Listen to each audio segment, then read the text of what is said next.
What up, everybody? It's your boy Jay, and I'm back once again after a brief hiatus with a brand new episode of Comic Chaser, my weekly, usually, comic book review show where I cover this week's stack of comics that I read through. Last week I wasn't feeling well, so I had to skip last week. I know it seems like nowadays I'm doing bi-weekly instead of weekly, but we are back on schedule somewhat with the comics that came out last week now, because by the time you're watching this, New Comic Day will have probably already happened. So technically these are the books that came out last week, but I had to cover this because a historic book is in this week's pile. Where that book lands on our countdown, you'll have to tune in to find out. If this is your first time here, I do my weekly comic reviews in a countdown style where I talk about pretty much all the books I enjoyed, starting from the top of the pile, working our way to the bottom, and the bottom of the pile means that these are the books that were like the mind blowers, that were like, top of the crop. So the final book we talk about will of course be my pick of the week. So, without any more rambling, we're going to go ahead and get started. As per usual, spoilers for all these comics. And let me know what you guys thought about these comics in the comments down below. As always, don't forget to leave this video a like. And subscribe and hit the notification bell so you don't miss any of the new content coming from me and the rest of the team over on the Channel Shitshows Podcast channel. Alright, let's get started. So first off, we have Magik, issue number 10, written by Ashley Allen. And I'm sad to say this is the penultimate issue of the Magik ongoing series. I just found out when I read the letters page that this only has one more issue left. I think this was the final issue of Magik, ending the liminal arc. They do Ileana does manage to save Cal from liminal, basically by helping free him and trapping him within Cal's shadow. So basically Cal has his own kind of equivalent of a Darkchild now. So now Danny, now that the leader of the Society of Light has been deposed, Danny is taking over and is basically now leading this magical society of kind of bounty hunters, mercenaries, magical protectors. Basically, they're kind of like Slayers from the Buffy universe, but in Marvel. Which, honestly, I'm surprised they haven't done this concept before. But, again, it was really cool. I really enjoyed this series. It did feel like a finale, for sure. And, Ileana did promise that she's going to pop in on Cal every now and then, just to check on him, because they have kind of developed a big sister little brother type of dynamic. And they did tease in the letters page that this is not the end of Magik's solo adventures, and it could even mean possibly a brand new Mutants series, which I would be ecstatic for. Having Magik and Danny maybe even include somebody like Cal on there. Even though, is Cal a mutant? I don't remember if they mentioned if Cal was a mutant. We know Cal can use magic, but we don't know if he is a mutant. Or maybe if this new mutants team could just be a reunion of the old school team with Wolfsbane and some of those others like M. I would love to see that as well. Or kind of a mix of new and old. Still really cool. Enjoyed this. I felt like it was a really good finale for the Magik ongoing series. As someone who is a fan of the character since her days in the New Mutants, and her big upsurge during the 2010s post AVX era of X-Men, I thought this was really cool. And I'm sure tons of people who got into Magik just because of her big boom in popularity thanks to our rivals really enjoyed this as well. I really did feel like I was the only person talking about this, but I'm glad it got 10 issues. That's longer than most series get, to be honest with you. So since this does not have an equivalent changeover for the Age of Revelation, I'm assuming they're also going to cancel the Psylocke ongoing series that I've been reading as well. So we'll have to see. But overall, I thought this was really good. Moving on, next up we have Battle Beast issue number 5. Written by Robert Kirkman with art by Ryan Ottley. I want to say it's Ryan Ottley, right? Yeah, it is Ryan Ottley. I thought this was the last issue, but I guess this is a 6-issue mini. Essentially, Battle Beast's alien friend that he's been kind of blackmailing to find him a good fight. They finally made it to his kingdom. The place is wrecked beyond all belief. And essentially, the brother of the Cosmic Nail, which was the like big creature that Battle Beast fought, and I want to say like issue 2, like came up and fights Battle Beast, and that's where the issue ends. Nothing really much to say here. It's just wall-to-wall action, not too deep in terms of plot, but it's Battle Beast. You don't really need too deep characterization for him. You already know what he's about, and you get what you pay for with this, and still really good stuff. Next up, we have... Oh, I almost dropped the pile again. Next up, we have Godzilla Escape the Deadzone, issue number 2. This is written by Sheridan with art by Parker. And I didn't get to talk about the first issue because I don't think I covered it in an episode, because that might have been one of the episodes I skipped.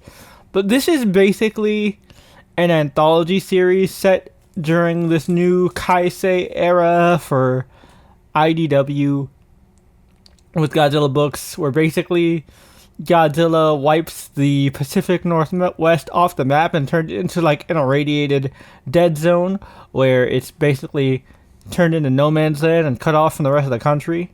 And like, it's full of just radiation zones, mutants, and just a lot of crazy shit. And we get to kind of see more of the inner workings of the dead zone.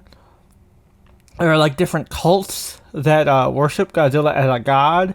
And essentially our main character, the Wanderer, who is this like mutant human hybrid kaiju with a lizard tail and some other kind of powers, who's kind of just it reminds me of like, your standard like wandering cowboy, wandering samurai trope. He's just kind of helping out people along the way and just moving his way along. It feels very like Mandalorian-esque. If you watched the Mandalorian Disney Plus show, give me that kind of vibe. He even found himself a little girl that I'm sure he's gonna end up being a surrogate father to, because that's a big hit nowadays.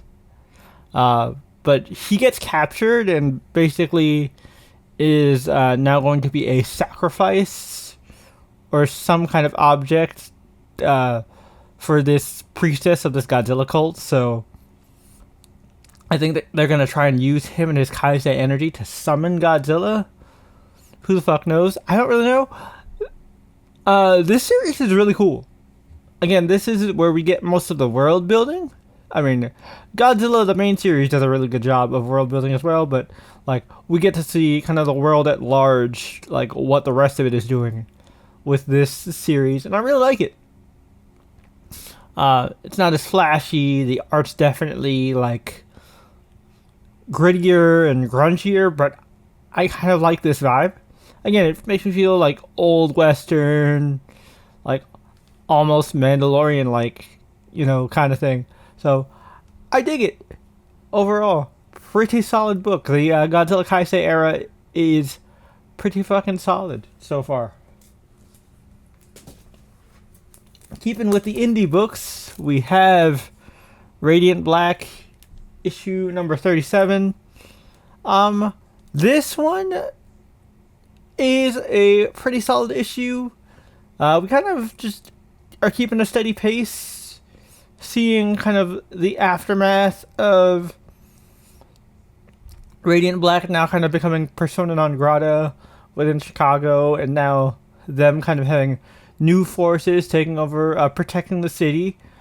Some of which including these new kind of like hybrid content creator vigilante types, kind of like what Marshall was doing as Radiant Black, but a lot more obnoxious. Definitely like the streamer stereotypes are being like a lot of them are checked off here, and they are working with Cowl, which is a Kyle Higgins creation from his original series Cowl, which was also set in Chicago, which is canon to this universe, where they had like created like a superhero union. So it looks like they are actually creating their own Radiant Black in the form of this new character Horizon that they tease at the end here, who I'm sure is going to be a big, new antagonist for Marshall. We also see what Satomi has been up to, Radiant Red, and she's teamed up with that one guy that, like, if you remember during the Catalyst War, they had to go to the other timeline and like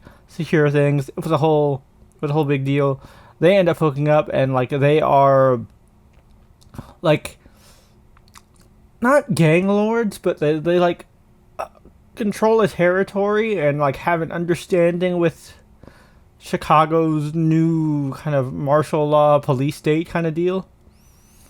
But then they get kind of jumped by these new vigilantes. So, Marshall tries to help, but they got it under control. I'm interested to see where this goes. Radiant Black continues to be solid.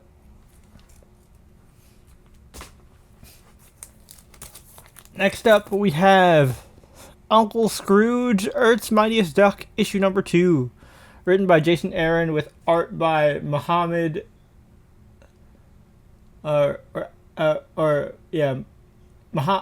it's actually Assad Ribic. Oh shit, I didn't even see Assad Ribic's name on the cover, but yeah, that makes sense. It does look like Ribic art. But Jason Aaron, Assad Ribic. I thought Mohammed Nick Bradshaw. Oh shit, they have a multiple artists in here. Multiple great artists. I really like this series. It feels like it could be its own little DuckTales movie, and it kind of gives you a journey through Uncle Scrooge's entire life. His childhood, his time in the Old West, if you remember Goldie, his kind of Catwoman-like off again, on again love interest. And basically, these coin-powered aliens are probing through his mind, searching through his memories, trying to find out where his money bin is, and they are slowly deleting his memories. Meanwhile, Donald and the boys are trying to hurry Scrooge, but now Scrooge is really starting to lose his memory, and the versions of himself inside his head are kind of losing the fight here. So things are not looking good for, good old Uncle Scrooge here. Really fun book. If you like DuckTales, I think you'd enjoy this one. Alright, next up, we have New Gods, issue number 10, written by Ron V with art by Evan Cagle, and this one is also going to be quote-unquote ending, but more like going on hiatus after issue 12, and it's going to get a relaunch after a few months. So this is basically just going to be dealing with, I'm going to call him the Avatar. I don't think he has a name. The kid has a name, but I think they mostly just refer to him as like the Godchild. But basically, this whole arc has been about rescuing this child who is apparently very important to the New Gods, and he could either be their greatest destruction or greatest savior, depending on who raises him. Now, the first half of the arc, Orion, tasks got free to try and save him. They do manage to try and save him. New Genesis does end up falling to an overwhelming alien force whose name I can't pronounce. It's like Necro something. And they end up crash landing on Earth and then developing a new settlement on Earth. And now, basically, the remnants of Darkseid's forces, like Granny Goodness, Maxwell Lord, Desaad, and the like, all are trying to attack this New God settlement to try and retrieve the child. Of course, Orion, who is now in charge because High Father stepped down, is like, well, you know what we're going to do? We're going to go to war. And Mr. Turek is like, hey, yo, buddy, Green Lantern kind of just stuck out his neck to let you guys stay here as refugees. Maybe it's not a good idea to fly off the handle at the first sign of aggression. Yeah? And Scott's like, yo, buddy, Orion. Let me talk to you real quick, man. Yeah, dude, let's handle it. Let's team up with the League. You and me, buddy. We will go save the kid. So, Granny Goodness and Wonder Woman team up to fight the Furies, which reminds me of that one Wonder Woman animated movie from the early 2000s where we also get to see Wonder Woman fight against the Furies. It's pretty sick, and of course, given Barda's history as a former member of the Furies, she's always down to kick her former sister's asses. So it's dope to see. I wish we had gotten a little bit more of it, but still, really cool, good stuff.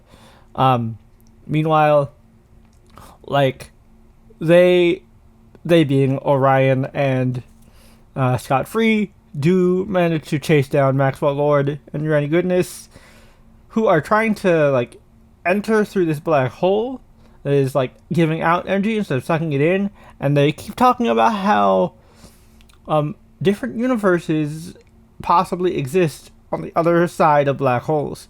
So is this them trying to escape into the absolute universe? Since that was created by Darkseid, and I think they of all people, being Darkseid's people, would have a way to be able to track that kind of energy signature. So maybe this ties in, and people who have been sleeping on New Gods are really missing out on an awesome epic series. Who knows? But I'm really liking it. I thought this book was awesome. Ram V just continues to kill it. As someone who is pretty much a complete newbie to the New Gods, this was pretty easy to follow, and I got pretty hooked. I'm enjoying it, and I can't wait to see how this first arc wraps up. Alright, next up we have Ultimates, issue number 16, written by Dennis Camp with art by Juan Frigeri. And I gotta say, I really enjoy this book. The reason I enjoy this book is because of the messaging it gives. This is definitely Camp using the Ultimates as a voice to tell people, especially in, the climate of today's world. We're not going to go too big into politics, but this is really showing people that, no matter how hard things get, no matter how tough things are, you gotta fight. You can't just give up. Do it in the small ways. Sometimes you can do it in big ways. No way am I encouraging anybody to commit any big, terroristic acts, blowing stuff up or anything, but, doing your own research, not believing everything the media tells you, listening to both sides to see where both are biased. Is this kind of thing, and it's encouraging young people to stand up and, basically want to learn and find new information and kind of fight for their futures. It's a really positive message, and I think in today's climate, this is definitely something that's needed. I can definitely see why people think this book is preachy and may not like it, but, as someone in their early 30s who is definitely a little disillusioned with the climate of today's world, it's good to know that I can escape into my comics and see that, there are some people that are still willing to fight out there. So, good on you, Dennis Camp. I really enjoyed this book. I know I didn't really talk about the plot at all, but I just really wanted to talk about why I think this book is awesome. But, also, my one complaint, there are 2 months left and we still haven't really moved this plot forward about the Maker. What's going on? So, I guess this next issue is going to be really, really important. Alright, next up, we have Fantastic Four, issue number 3, written by Ryan North with art by Humberto Ramos. And this is basically, them trying to figure out how to undo Doctor Doom's save states or reset points that he established in the previous issue, because he basically reveals that he has safeguards put in place that every time the Fantastic Four manage to defeat him, he can just, say, oh, nope, and basically save scum and reload a previous save file where, before he was beaten, but the Fantastic Four get their memories erased while Doom gets to keep his memories. However, thanks to ingenuity by, our man, my guy, Jonathan Storm, we do manage to defeat Doom. Long story short, I'm going to bury the lead here. Johnny figures out a way to basically overheat and, destabilize Doom's time engine. And he finds a very clever way to basically send his team the message. Thanks to their, teamwork and communication, they managed to basically defeat the safeguard of Doom's. I'm still wondering where this takes place during One World Under Doom, because he's still Emperor here, and I guess there are still 2 more issues left of One World Under Doom, so we'll see where this goes. But again, North, he just really knows how to write the Fantastic Four, man. I'm still digging it. Next up, we have Predator Kills the Marvel Universe, issue number 2, written by Pender and Percy, with art by Marcelo Ferreira and Daniel Piccocato. I apologize if I mispronounced your name. And this is basically first issue. The major kills were, basically dismantling the Fantastic Four. Now, the Predators, aka Kraven. This is basically Kraven Kills the Marvel Universe with help from the Predators, but I realize that's not as catchy of a title. But Kraven and the Predators, or Kraven and the Yautja, are now taking on the Avengers and the X-Men. And I gotta say, they did Scott dirty. Scott was taken out like a punk, like real fast. And Cap was also off-screened, but since it happened off-screen, I don't think Cap is dead. Because even though this is a Kills in the Marvel Universe book, I still think there's hope in the end for the heroes to overcome. Until I see at the very end, I'm going to hold out hope. Because again, Cap was taken out off screen. If I don't see a body, I don't think Cap is dead. Now, because we know Percy and the art team aren't shy about showing the kills here. So, I don't think Cap is dead. I think Cap will come back in some kind of third act reveal. I don't know how long this miniseries is going to be, but it's pretty awesome. Action-packed. Some great shots in here. The art's fantastic.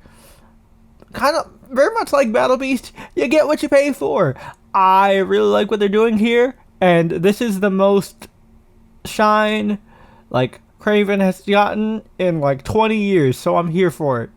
Kraven is really getting worked over on this one, so I'm really excited to see where this goes. And we haven't seen Spidey yet, and we know Spidey and Kraven are going to be a very climactic matchup, so definitely curious to see how that turns out.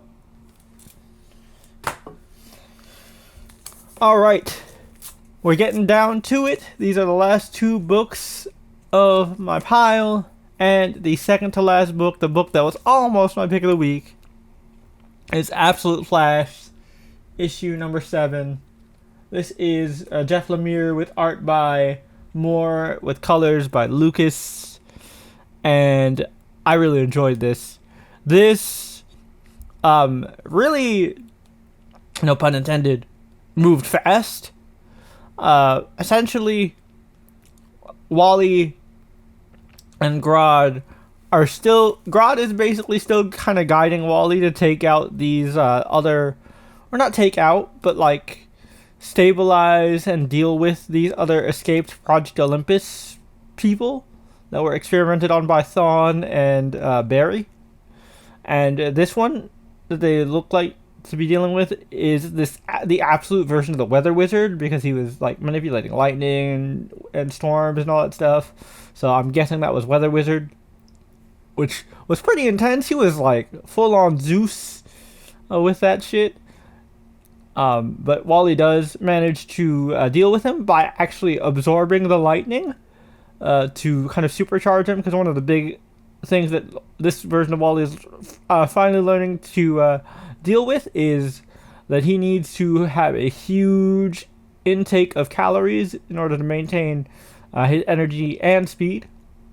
But I guess he can shortcut that by just absorbing electricity, which is a thing he could do. He could absorb lightning and stuff before, but he's never like absorbed like direct lightning. Usually it's like Speed Force based lightning in the main comics, if I remember correctly.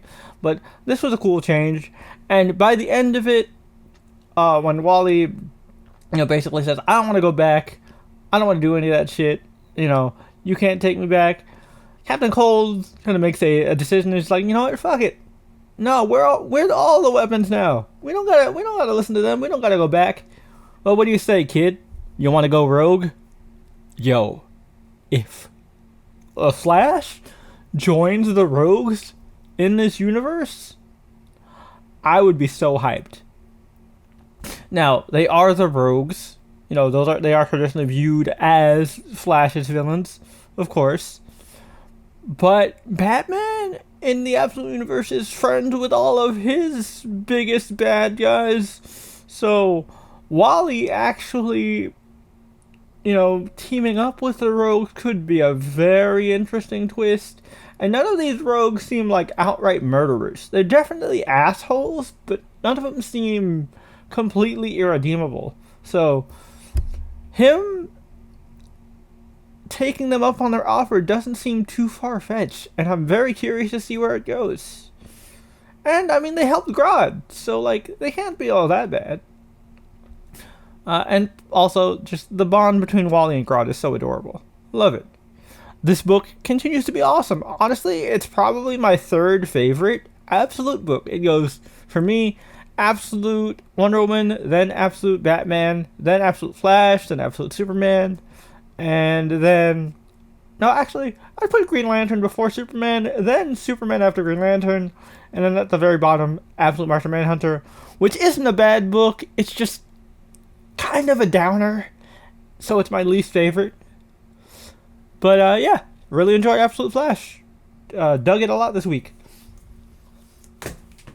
But, of course, you had to know by now, my pick of the week is the big book of the week. Big book of the last few years.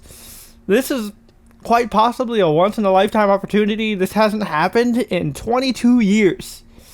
Folks, I am holding in my hands an official Marvel DC crossover. Batman Deadpool, issue number 1. I can't believe this actually happened. I'm still in shock.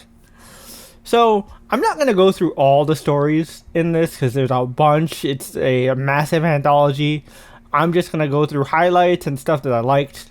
I think Batman Deadpool, the main story, was awesome. I love how Wade was used. At first, I was wondering why they picked Wade to be the linchpin to be paired with Batman when you could have chose Spider-Man, who I think is your moneymaker cash cow on the Marvel side. Now, Deadpool is pretty popular, but I think it makes sense now. Deadpool is a character that, you can make silly, but still be cool without making Batman having to look dumb or, weak. So, it evens out. So it makes a lot of sense. Also, I hope in the Grant Morrison Batman Deadpool one that'll be on the DC side, that Batman and Deadpool will team up against Deathstroke. Because, how can you not? I know it's Grant Morrison, so it's probably going to be some trippy, obscure villain that he loves, like Lord Deathman or something. But sometimes the low-hanging fruit is a good choice. I want to see Deathstroke and Deadpool interact with each other so we can have just the back and forth with those two. My favorite of these stories has to be the Captain America Wonder Woman one by Chip Zdarsky and the Dotsons. I thought that was awesome. I love the chemistry between them. I actually kind of ship Captain America and Wonder Woman now. She just has a thing for Steve's, I guess, just like Kitty Pryde has a thing for Peter's. I thought it was really cool, and this new continuity of this like wholly separate shared universe with the DC Marvel characters that story exists in seems dope as hell, and I want to know more about it. Like, I would read a whole miniseries just set on this world. The Green Arrow Daredevil one was a lot of fun. Kevin Smith, of course, he has just phenomenal runs with both characters. But Green Arrow definitely seems to be Kev's favorite out of the two, if he had to pick a favorite child. Because Green Arrow just has such good classic Kevin Smith dialogue in this. And, like, they're both fighting each other's ninjas. Like, Green Arrow is fighting hand ninjas, and Daredevil is fighting League of Shadows ninjas. And one of my favorite jokes, I don't like repeating jokes in my reviews. I don't want to just recap stuff, but the joke that had me crack up was when, like, Ollie has his bow pointed at Matt, and Matt is just like, Hawkeye! Because, like, obviously Matt can't see, and he hears a bow. He's like, yo, Clint, is that you? This is like, no. But, like, Ollie's retort is just so funny. Just like, you're dressed like a bad guy, but I know you New Yorkers really love your irony, so I'm guessing you're a good guy. So good. Man, Kevin, could you, like, just write, like, a one-shot? Just a one-shot just of these two? Because it's so fun. I thought that was awesome. The Rocket Raccoon, Green Lantern one, I thought was hilarious. Just Rocket being an absolute menace with a Green Lantern ring, just doing all, like, getting into all kind of mischief and chaos. And of course, Hal is notorious for kind of going crazy over phenomenal cosmic power jewelry. So, you get him near the Infinity Gauntlet, things are about to go crazy. So that was fun. The Jeff and Crypto one, absolutely adorable. Loved it. The Batman Dark Knight Returns one was really weird. That's probably my least favorite one out of the bunch. Like, I get it.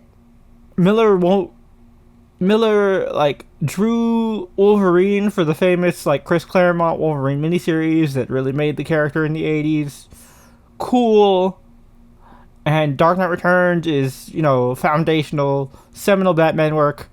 Totally get it. But, like, Frank Miller ain't the same Frank Miller that he was in 1986, y'all. He went from, superstar artist Frank Miller to Crazy Uncle Frank. And I get it, you want to show Crazy Uncle Frank some respect, so you give him a couple pages, but, like, we could have gotten some other crossovers that were more warranted than this, right? Like, who the fuck asked for Dark Knight Returns Old Man Logan? Old Man Logan is just, what if Wolverine had his own Dark Knight Returns story? That just feels weird. If you're gonna get, like, Frank Miller to do, like, a TC Marvel crossover, I mean, I know Daredevil was already used, but, like, do, like, Elektra and Catwoman, or something like that. It's just fucking weird. I don't know why this was here. Out of all of them, I'm like, why is this here? I don't. That one you can totally skip. Was there any other ones? Oh, Logo I thought was a funny idea. The fact that we actually got an amalgam character and it's like Wolverine and Lobo, I thought that was fucking hilarious. Two 90s icons fused together. I actually think Logo is a cooler concept than Dark Claw. Don't crucify me, amalgam fans, all 12 of you. But I think Logo is actually kind of cool. Unironically. Okay, maybe a little ironically. But I thought it was pretty solid. Overall, this was fun. I cannot wait for the Batman Deadpool version of this from the DC side. The Nightwing X-23 crossover is the one I'm looking forward to the most over there. Because, you know, Nightwing is my guy. I love Laura, so, like, I can't wait for that one. But it's going to be great. Overall, I thought this was a rousing success and definitely worthy of being my pick of the week. But let me know what you guys thought about Deadpool Batman. Which story was your favorite? Let me know if you have any thoughts on any of the other comics I covered, or if I missed anything that you think I should check out. Tell me in the comments down below. As always, as per usual, like I said, don't forget to leave this video a like and hit that subscribe button and notification bell so you don't miss any new content coming from the Channel Chasers Podcast channel. Until next time, this is your boy, Jay, and I'll catch you guys later. Peace.